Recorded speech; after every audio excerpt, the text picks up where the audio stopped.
Welcome back to the channel, everyone, and a very happy Saturday to you. It is February 7, 2026, and we are standing at a very strange crossroads in the Singapore market.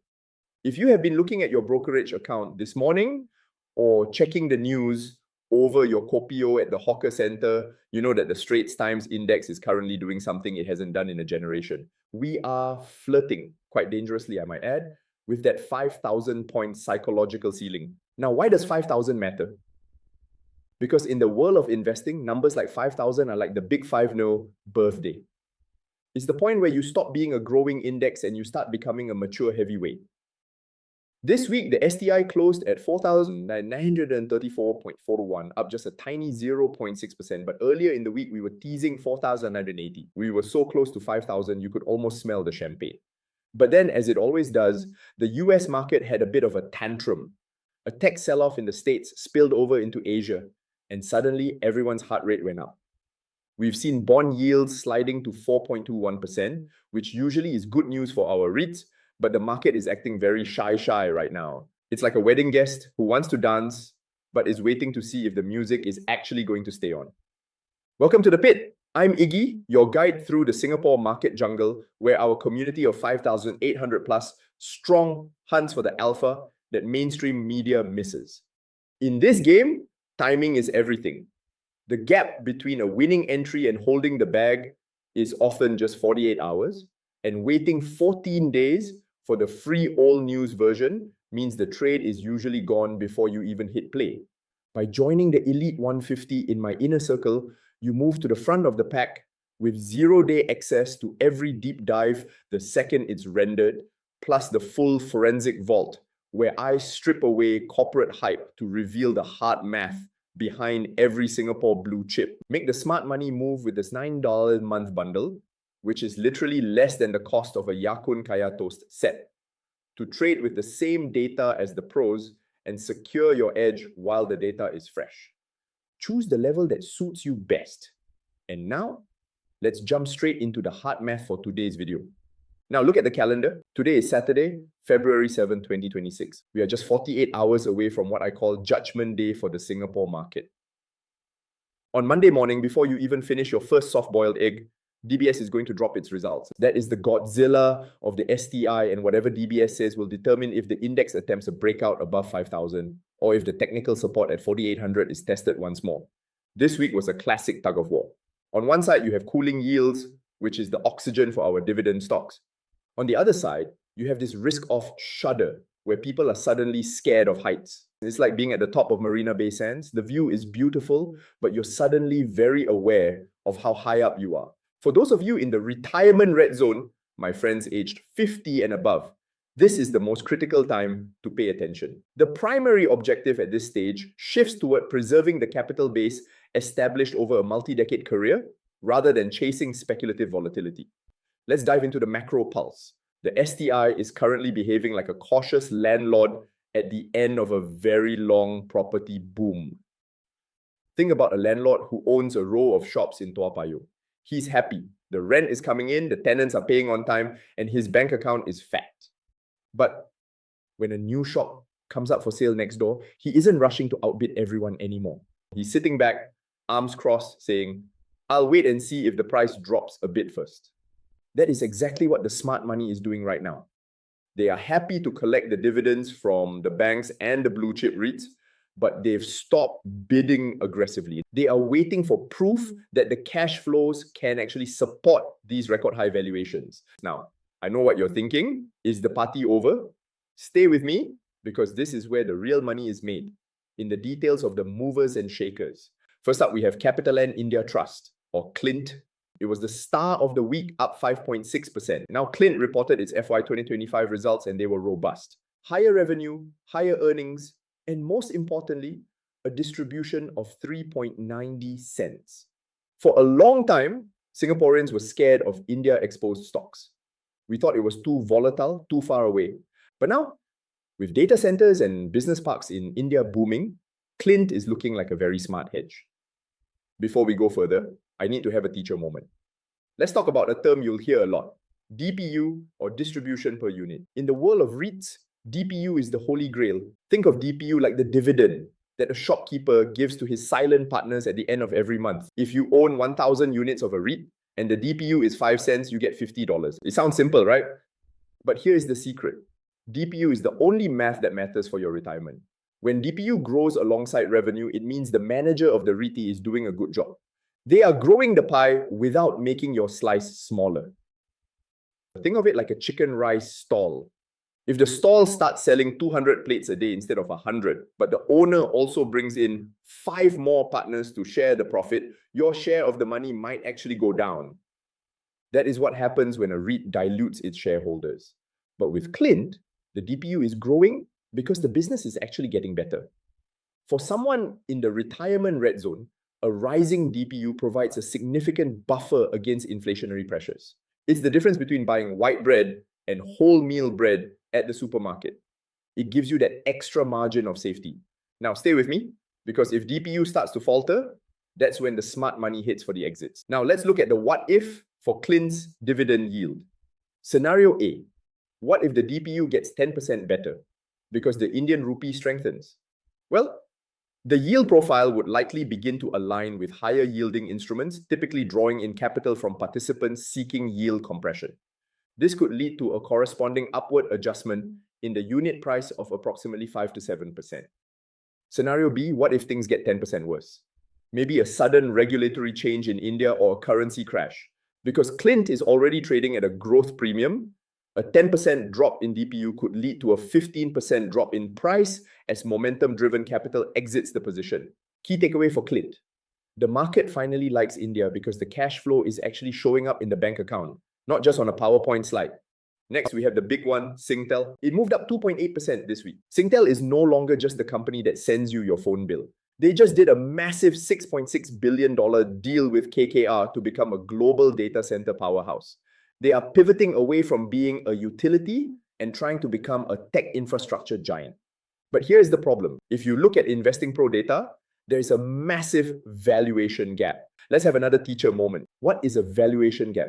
Imagine you are walking through a night market. You see a vintage watch. The seller says it's worth $1,000 because it's rare and special.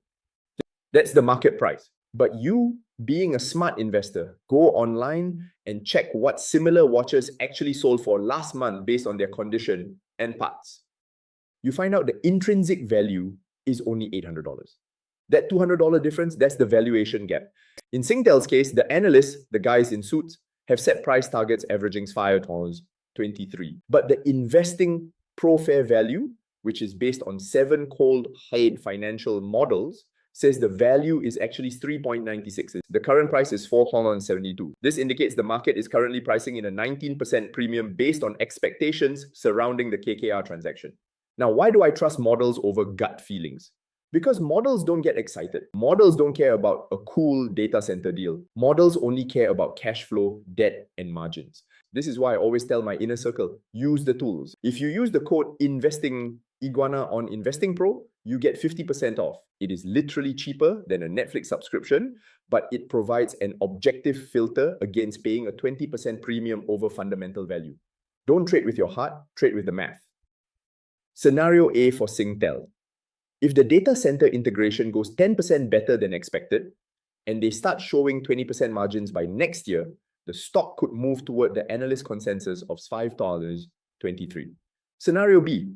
If the integration is messy and the net income drops as expected, the stock will gravity pull back down to that 3.96 fair value level. That is a long way down if you are entry timing at current levels. Key takeaway for Singtel. Current valuations are factoring in a high degree of execution success. Any deviation from the projected integration path could lead to significant price volatility. Let's move to the S-REIT heavyweights. CapitaLand Integrated Commercial Trust, or CICT, was up 2.5%. They reported a 9.4% jump in DPU. Why? Because of rental reversion. Teacher moment time. What is rental reversion? Imagine you own a stall at Maxwell Food Center. Your tenant has been paying $2,000 a month for the last 3 years. His lease ends today. You look around and realize all the other stalls are now paying $2,500. So when the new tenant signs, you charge him $2,500. That 25% increase is your rental reversion. CICT is doing this across Raffles Place and Orchard Road. Their properties are under-rented. meaning they can keep raising prices even if the economy is a bit sian. For a 50-year-old investor, this is your best friend. It is your inflation armor. If the price of your chicken rice goes up, CICT is raising the rent on the stall to match it. Your DPU stays protected. Scenario A, if occupancy stays at 99% and they keep hitting 10% reversions, the stock functions as a high-quality income alternative for yield-sensitive capital. Scenario B, if the work-from-home trend suddenly makes a massive comeback and office occupancy drops by 10%, that armor starts to crack. Key takeaway for CICT. Prime locations are still the king of the portfolio. Quality over quantity, always. Now, not everyone had a good week. Keppel REIT was down 1.5%. They reported higher income, but the DPU dropped by 6.6%. Why? Because they did a rights issue. Teacher moment. A rights issue is when a company asks you for more money so they can buy something big. Think of it like a family dinner where everyone is asked to chip in an extra $20 so the dad can buy a bigger table. You get a bigger table, but you have less money in your pocket today. This is called dilution. The market generally prices in the immediate impact of dilution. They see the 6.6% drop in DPU and sentiment turns cautious. They don't care that Keppel bought a trophy asset like MBFC Tower 3. They just see the smaller check in their mailbox. Scenario A, if Tower 3 starts contributing massive cash next year, the DPU will bounce back, and the current sell-off may be viewed as a temporary disconnect from long-term asset value. Scenario B, if the interest rates stay higher for longer, the cost of the debt used for that acquisition will eat the profits and the dilution becomes a permanent scar. Key takeaway for Keppel. REIT. This is a trade-off between immediate distribution levels and long-term asset accumulation. Patience is required to see the accretion take effect. CapitaLand India Trust, CLS, was down 0.5%. It's a small move, but it's interesting because class is trading below its NAV. Teacher moment. NAV stands for net asset value.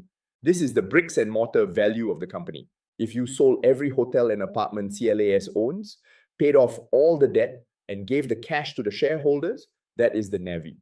When a stock trades below NAV, it offers a margin of safety relative to the underlying replacement cost of the assets. The market is skeptical about the future of travel, so they are discounting the assets. But as an investor, you are gaining exposure to the management team's expertise at a discount. Scenario A, if tourism hits record highs in late 2026, the stock may undergo a re-rating toward its NAV, potentially leading to a 15 to 20% valuation correction. Scenario B, if a new pandemic or a global recession hits, those bricks and mortar are worth a lot less, and the NAV will be revalued downwards. Key takeaway for Classwares is a value play. You're buying the buildings at a discount, but you need the stomach to wait for the market to realize they are actually valuable. And then there is the problem child, CapitaLand China Trust, CLCT, down 1.3%. DPU fell by double digits. China is a tough place to be right now. They are dealing with asset revaluation issues. Teacher moment. Asset revaluation is when the bank comes to you and says, hey, that house you bought for $1 million, it's only worth $800,000 now. Even if you didn't borrow more money, your gearing, the ratio of your debt to your house value just went up. If the value falls too much, the REIT might be forced to raise capital through a rights issue to deleverage and maintain regulatory compliance. That is the risk profile for CLCT. You are betting on a China recovery, but the mathematical buffer is narrowing every month. Key takeaway for CLCT. This represents a high-risk, high-reward exposure. Unless you have the risk appetite for significant weekly volatility, caution is warranted regarding China-exposed assets. Let's look at the broader income monitor. The iEdge S-REIT index slid 0.4%. Why didn't it rally, even though US yields dropped? It's all about the yield spread. In the math, the US 10-year yield is at 4.21%. The average high-quality S-REIT yields about 5.70%. The difference, the risk premium, is only 1.49%. Historically, Singapore investors want 2.0% to 2.5%. Why? Because if I can get 4.2% from the US government, the safest borrower in the world, why would I take the risk of owning a REIT for only 1.5% more? The market is currently pricing in an optimistic scenario. They are assuming rates will fall much further. If US yields spike back to 4.5% next week after the CPI data, these REIT prices lack a valuation cushion. This is why a surgical approach to selection is necessary. Focus on entities with strong rental reversion like CICT rather than broad index exposure.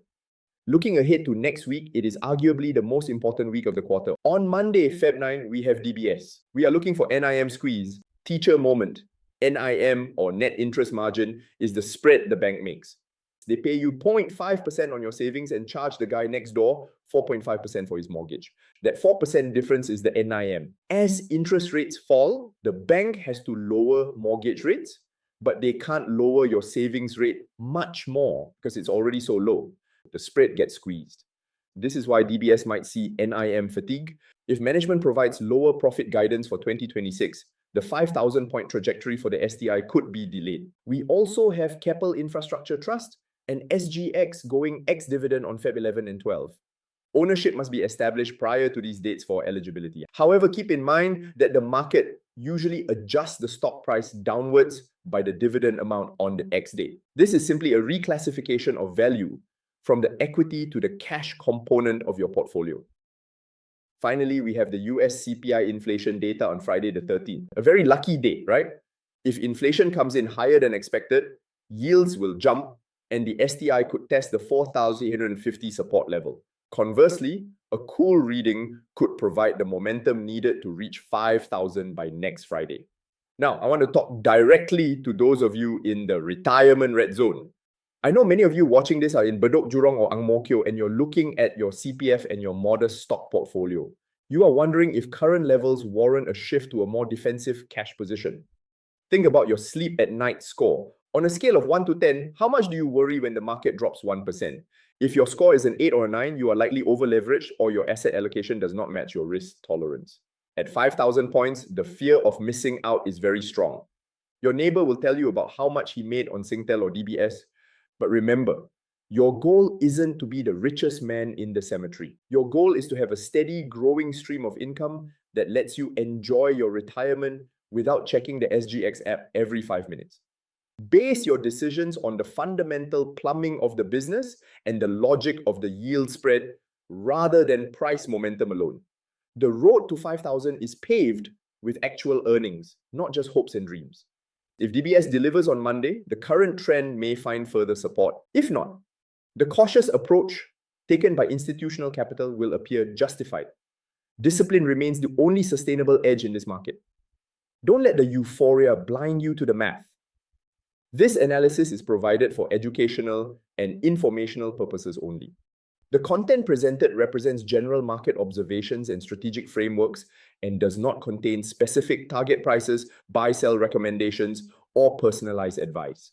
All investment decisions carry inherent risks, including the potential for significant financial losses. Iggy, the Investing Iguana channel, and associated content creators do not accept any responsibility or liability for any financial losses, damages, or adverse outcomes that may result from the use of this information.